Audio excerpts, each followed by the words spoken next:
En piste pour un nouvel à chaud, cette fois-ci nous parlerons de la cinquième vague. C'est le cinquième film d'une saga? T'as vu les premiers au moins? Non, c'est pas une suite, c'est bien le premier film, mais par contre oui, ça sera une saga. Et oui, Hollywood vient de nous pondre une nouvelle saga de films tirée d'une trilogie de livres. Au moins ça a le mérite d'être original, personne n'a déjà fait ça, si?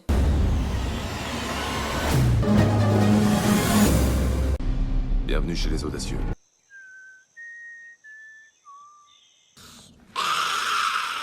Oh merde. Enfin, je suis quand même assez mauvaise langue quand même parce que, contrairement à un labyrinthe ou une divergente, la cinquième vague se démerde plutôt bien et s'élève un peu au-dessus des films bateaux adaptés de livres pour adolescents. Commençons par les mauvais points, voulez-vous? Pour commencer, disons-le clairement, ce film est prévisible. Mais vraiment, les twists de scénario sont tellement cramés à la ronde, ça ne veut absolument rien dire. Sincèrement, les twists de scénario sont tellement cramés à des kilomètres à la ronde, c'est vraiment abusé. Grosso modo, sans spoiler, il y a deux axes scénaristiques. Celui de Cassie, qui tente de rechercher son frère pris par l'armée, et celui de Parrish, qui n'est pas le frère de Cassie, mais un de ses copains de lycée. Et Parrish, donc, s'est justement fait enrôler par l'armée pour combattre contre les aliens.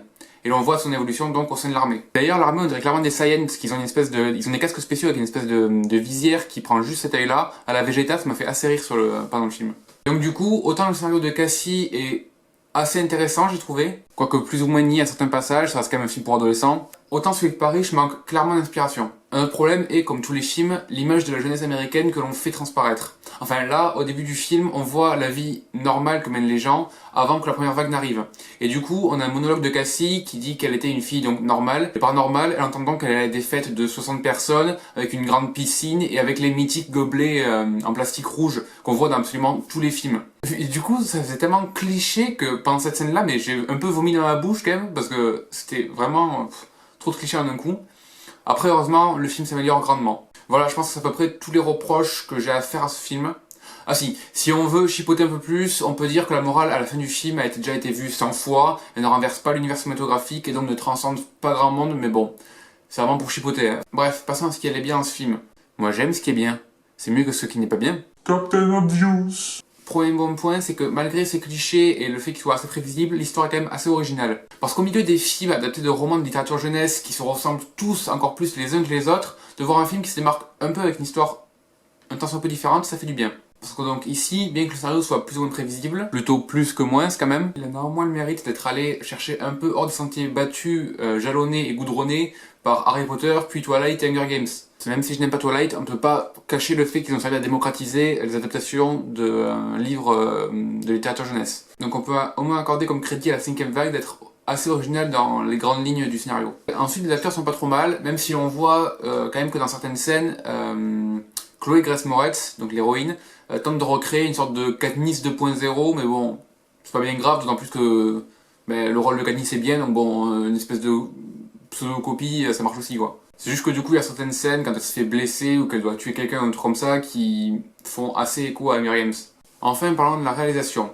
Elle est à l'effigie du film entier, c'est-à-dire qu'elle ne révolutionne pas le cinéma, mais elle est quand même correcte, et avec quelques scènes sortant tout de même du lot, comme la scène d'introduction dans le supermarché, qui, même sans durer très longtemps, est vraiment bien faite, j'ai trouvé. Elle tient vraiment en haleine, et elle est bien filmée, elle est touchante, et du coup, franchement, pour moi, c'est une des meilleures scènes du film. En y repensant d'ailleurs, tout le début du film est très bien fait, que ce soit cette scène-là, qui se déroule après après la quatrième vague, ou le flashback qui suit, qui nous montre en fait une journée dans la vie de Cassie, l'adolescente normale, puis l'évolution du monde au fur et à mesure des vagues. Et franchement, toute cette partie est vraiment bien.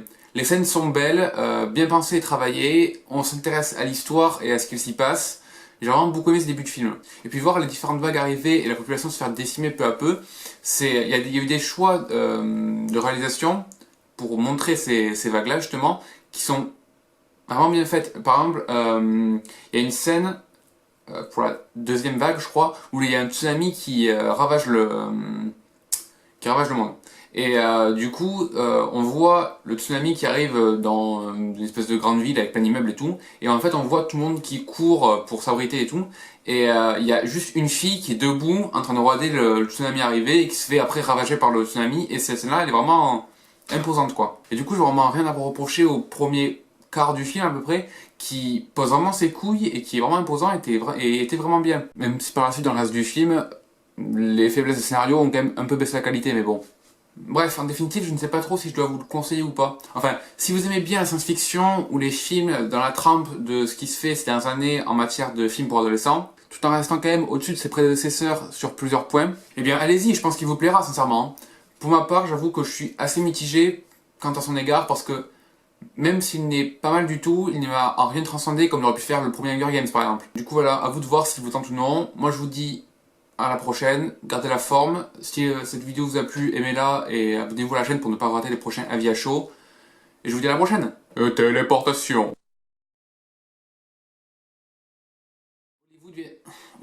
Hollywood. Putain. Eh oui, Hollywood. Pas possible. Hollywood. Putain.